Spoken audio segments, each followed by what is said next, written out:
Sawadee-ka. April the 18th, and yes, this month is fucking flying just like last month did. Jesus Christ. It's kind of funny how, March 1st was my Independence Day, as it were, here in Thailand, and for a couple of reasons, which I won't expand on. Still a psycho bitch floating around out there. But March went super quick, and April's going super quick. 18 days already. I can't fucking believe it. Anyway, like I said before, when you're having a good time, when you're having fun, days fly by. Life goes so fast. And when you're sucking ass working at a fucking 9-to-5 job, it takes forever. Because I've done both. I'll tell you right now, the time difference is huge. April 18th, don't be afraid to aim high when choosing your life's goal. For no matter how high you aim, your achievements may fall below it. Okay. Many businesses today advocate continuous improvement as part of their quality program. They have realized that to remain competitive in today's global economy, they must constantly strive to improve every aspect of the business. Otherwise, they will be overtaken by the competition. The same ethic applies to individuals. All of life is a continuous learning experience. Yeah. Every success and every temporary setback only serves to prepare you for the time when you will eventually prevail. Your short and medium-term goals should be realistic and achievable. I think I've heard that somewhere before. But your long-term goals should always far exceed your present capabilities. Big, hairy, audacious goal. Big, hairy ass goal, whatever you like. Yeah, absolutely. As the Roman poet Virgil said, and we all cling to every word Virgil says because, he's a Roman poet. Fortune sides with him who dares.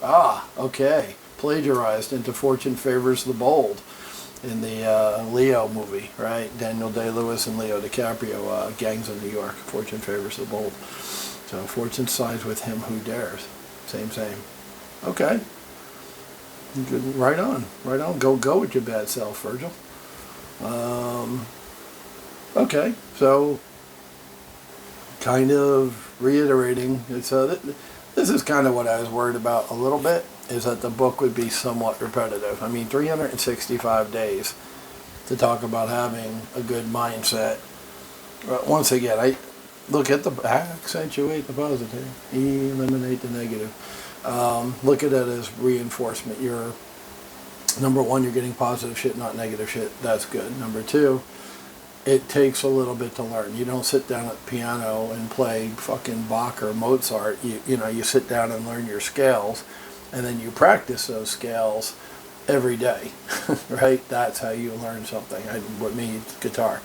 I have to download the tab off the internet, which says put your third finger on the 5th fret of the 4th string, you know what I mean? That type of deal. And I've got to do that until the muscle memory's there, and or in the past, my mind would memorize the chord progression. That's gone. I completely forget songs that I played over and over and over again now, which really sucks because I used to enjoy playing songs and playing guitar, but being old, that's gone. That's one of the first things to go is my memory. Even short term, long term, and then I'll remember shit from 30 years ago out of nowhere, but that comes up in my head and I'm not controlling that. That's the problem. So when I learn a new song and I want to remember that, I can't. But, my locker combination from freshman year in high school, yeah, I remember it still. I did it for a year, but still, I played guitar for, 7-8 years. And, some stuff comes, some stuff goes. You can't control it. That's what sucks about memory loss. But it is what it is. I think I've kept from going completely, vapid.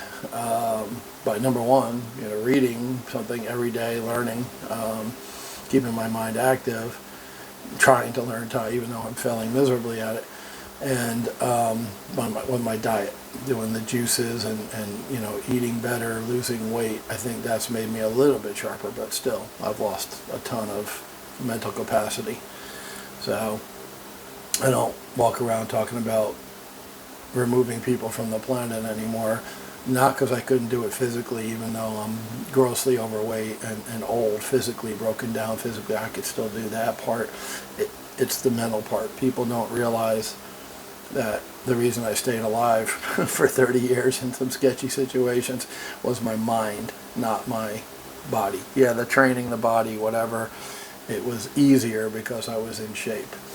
And I had, skills, techniques, whatever, but it was the head. And, people don't get that, but it's true. Of all the things I've lost, my mind is the thing I miss the most. All right, that's it for today. Good stuff, kiddies. Study hard. Assimilate this into your behavior. You'll be good to go.